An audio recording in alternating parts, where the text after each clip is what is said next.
Behold, Claire's Mini Cooper S Clubman.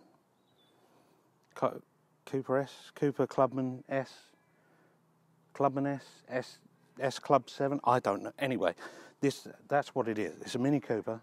It's the S, obviously. I wouldn't buy a straight Cooper one. And it's a Clubman. It's got this funny little gimmicky back on it. And so this belongs to my wife. She's had it for almost 2 years and she utterly adores it. And to be honest, I'm actually a bit of a fan. It's all right. But it's got to the point now where family life, we're starting to struggle a little bit with this. We have recently had a Mercedes ML, an old one that I bought for them to go to a festival in, and I sold that this week, and it sparked the conversations about this possibly being changed.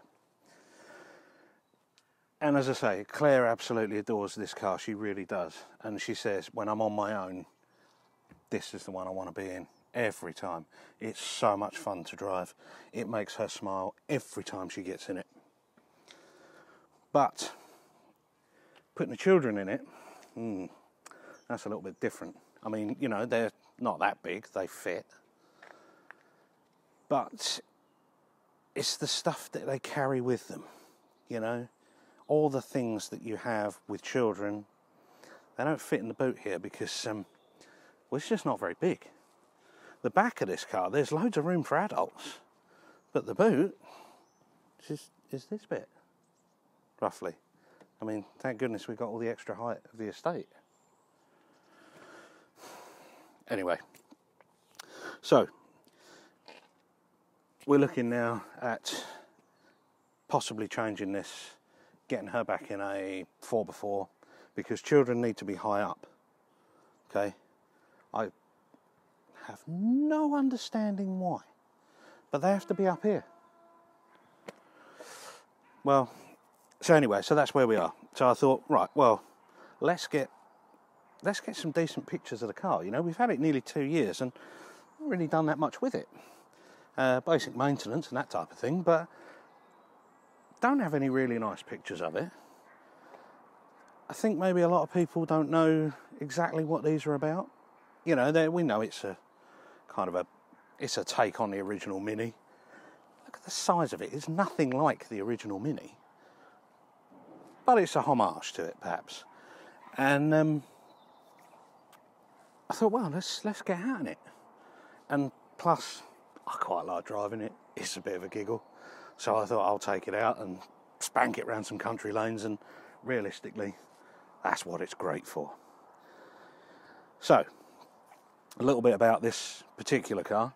This is the 2009 1.6 turbocharged Cooper S. Not to be confused with the supercharged earlier ones. I'm not even sure that the supercharged ones were available in a Clubman. This may have come out when they updated the engine and went for the turbo engine. And the supercharged one is brilliant, and it makes that amazing sound. That beautiful whine from the supercharger is so much fun. But also, it's a thirsty beggar, and it's expensive to tax, whereas the turboed ones aren't. My CLK is a 3.5 litre in my daily drive, and if I do a really substantial drive in it, damn you train, every time with the trains. If I do a substantial drive in the CLK, it'll achieve about 34, 35 to the gallon. And I mean like a 200 plus mile saintly motorway cruise. This, she gets 34 to the gallon driving it round the village. It's crazy. And it must be accurate, because the road tax on this is less than half, I believe, the value of the supercharged version. This is, well, it's just gone up actually, so it's £170 a year to tax this. And I know that because the reminder dropped through the door, and that's what prompted me to think, we've had this almost 2 years. Early November 19 we picked this up for her. So this is a 2000 model. It's not blessed with a great deal of spec, this one. It's that you have to buy a pack with a Mini, a chili pack, a pepper pack, a 6-pack, I don't know, but everything's in a pack. That's a bit annoying. This particular one does come with the bi-xenon lights, which are excellent, and they're really worth the money. It has climate control, digital climate control, electric windows, but it didn't have heated seats. And heated seats, for a chilly morsel like my wife, that is a prerequisite. Personally, I get in it, she's left the heated seat on, I feel like I've wet myself, hate it, but she loves them. So I had to retrofit some heated seats to it. So it's got heated seats in the front. Yeah, I mean, most other things, cruise control, electric windows, power steering, all that rubbish that you'd normally expect to find. But anyway, I digress. So, what I thought I'd do is perhaps get you inside the car, give you a little tour, well, give you a little tour around it, so you can see it and some of the quirky features. This is a 5-door, and we can count them, but you're expecting it to be 3, aren't you? Because there's only 1 on this side. For reasons better known to themselves, there are 2 on the other side and 2 on the back. So it is a true 5-door.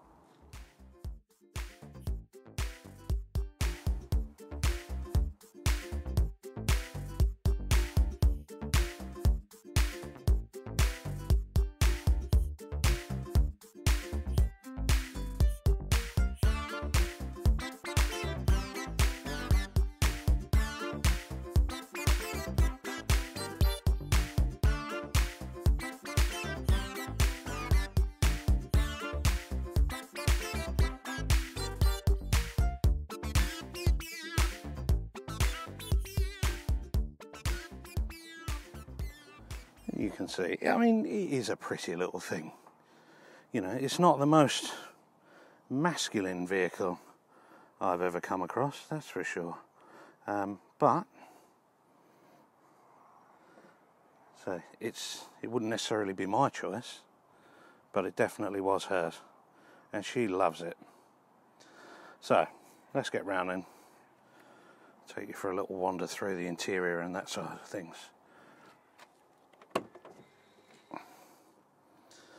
And there you go. So we've got the half leather trim in this one, which is kind of nice because, as I say, now they're heated. It's not too hot in the summer. It's not too cold in the winter. I honestly believe that actually cloth is probably better to live with. And we've got the classic enormous speedometer in the middle of the dashboard there. Not that I ever really look at that, because there's a little digital one in the centre of the speed rev counter, which always is a bit nicer. This one's got the very secret little glove box, for whatever reason, and a bigger one with some, you know, sun cream and other important things in it. While I'm here, I'll just pop the bonnet up, and you can see down here the switches for the heated seats that I fitted. I couldn't get them for the dashboard. I just felt that actually it was going to be an awful lot of work to try and retrofit the proper buttons, so that was the route I went. It's discreet, it's tidy, it works. It's not unaesthetically pleasing, I don't think, so that's all there. And then if we just pop this seat forward, you can see in the back that, you know, split folding rear seat when you take that centre headrest out. And it's got a weird thing that I found today where you can actually stand the seat up more, kind of more upright by adjusting the bracket. I don't know why that is. Anyway, there we go. Genuine mini overmats. All the carpets in good order. Plastics are all quite nice. You know, there's no damage particularly on them. The odd little scuff from the children getting in and out, and the Bit of mud here, of course, that you can't odds. And it's quite roomy. You know, obviously that seat is right back, but there is masses of leg room in this thing.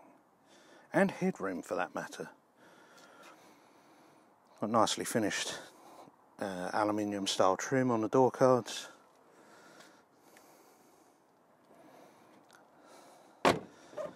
And the faux filler cap, which is of course lockable with a little twist off one in there. And I quite like that. I think it's quite a nice little feature. Round the back, this is probably the bit that's, you know, it's kind of most famed for, are the barn doors. And that's the thing that truly makes it a Clubman. Do really like the twin chrome exhausts on this as well. They're all factory, nothing's been changed on that respect. A little pop of the lock there, and the other handle, and the doors ping open. It's got a load cover, which is a cloth one. Not perhaps the nicest thing, but it folds back quite neatly. And under here you can see your split seat folding buttons, the little bag of mini bag for the oil, because it's a turbo, so they all burn it. And then under here we've got a whole load of rubbish, and a second sort of boot compartment, if you like. And in fact there's actually another one beneath that for the tools and the spare wheel, or would, if it had a spare wheel, that's where the release would be. This one doesn't. This one comes with run flat tyres, or should do, but we've removed those because they're just such a horrible ride. We have a compressor, a bottle of goop, a tyre repair kit, and that does us quite nicely. As we come round to the driver's side, this is the bit that was sort of brilliant on the continent. In a left-hand drive country, this makes perfect sense. So what they've done is they've put an extra door on the back, or on the side here for the rear access, but they can't fit it to the passenger side because of where the fuel filler is. So on a right-hand drive car, it's actually not particularly sensible. But it is kind of a small adventure for the children, if nothing else. And there's a little release handle there, and then that door pops open once the driver's one's open, of course. And actually, you know, even with the seat as far back as I have it, the kids are still able to jump through there, buckle themselves in. But again, for rear seat passengers, that is absolutely cavernous. It just is enormous. It's a shame they didn't actually take some of that space and just partition it off for the boot.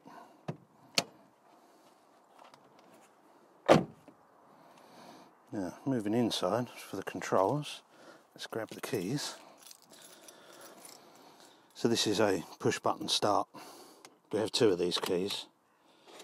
Click that on, releases the steering lock, obviously. You've seen this stuff before, it's nothing new. And I'll turn the radio down. Now, he says trying to line up the camera. You can see this has got the multi-function steering wheel with the cruise control on the right and audio controls on the left, as well as voice control and telephone, and it does have the Bluetooth hands-free fitted. And that is a factory option. So if I power up the ignition, a little tap of the button, and it's crossed because the door's open. There we go. I can bring this back, and now, well, not much has happened actually. Let's start the car. There we go. And you can see down here, digital climate. Now about to do its thing. The aircon works beautifully on this. I had it recharged not that long ago, and it's got the sort of aircraft style switches down there on the console for the locks, the fog lights and the electric windows. Also, ignoring my dash cam chatting away, as I move this up, we've also got some nice little aircraft style overhead switches for the courtesy lights, and the ambient lighting inside the car, where you've got these little downlighters once the lights are on, they're orange currently, and then I can change them and they will cycle through pink and blue and goodness knows what, but we tend to keep them at orange just because they tone with the rest of the dashboard. I'll bring that down, and from here you can see the rev counter with the miles per hour and your onboard computer and everything else built into it. I only use that because as big as this is, and it's huge, it's easy to see, when you're driving, for me it's just not intuitive to look over there, so I don't, and that's why I don't use it. But a little digital display up here is absolutely fine. It does what we need it to do. I'm going to flick this off,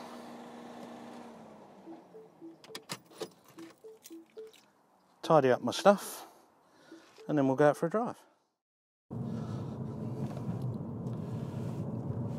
And you know what, even for a guy, you know, like when you're about the size of a gorilla, as I am, and probably every bit as hairy, this is still a pretty easy car to live with. Even at my size, it just works. It's comfortable. The seats are comfortable, the ergonomics are great in it, there's always somewhere to rest your arm, which is important. And it's just a nice little place to be. Oh, good, national limit. Let's do that bit first.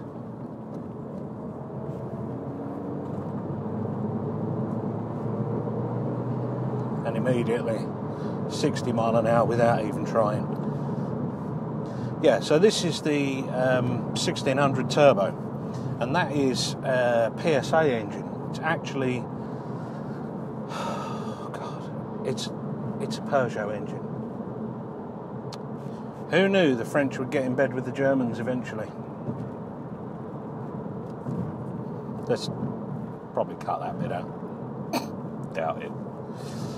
So this type of driving is where this little car comes into its own.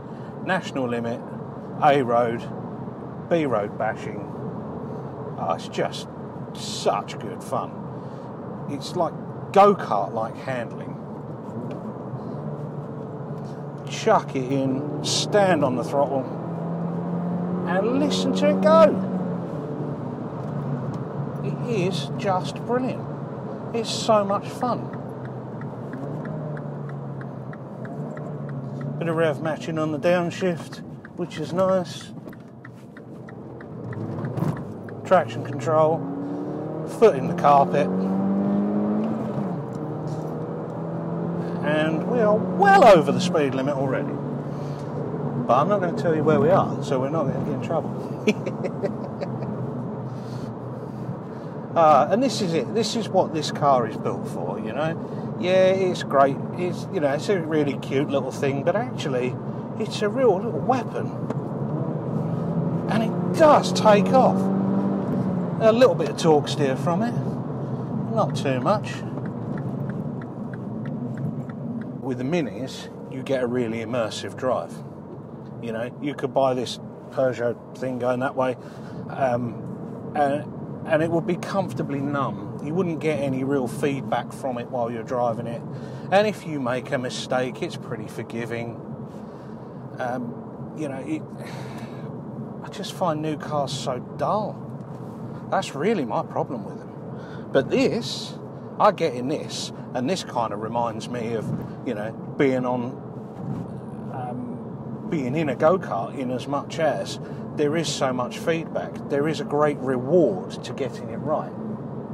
You know, it's a forgiving car. It's a very easy car to drive, and you know, if you don't have a particular affinity for the machine, you don't need one with one of these. But if you do, that is when it comes into its own. That is when you realise what a great little car this is. There's only one reason to have one of these, and it's to have fun. And the fun should come from the noise it makes, the performance that it gives, and the way it looks, and the way it makes you feel. Claire says to me that she smiles every time she drives it, and you know what? I've watched her, and she gets in it, and she grins. She actually grins. I don't smile normally, and yet I am now grinning. Why? Because I'm in a cheap little car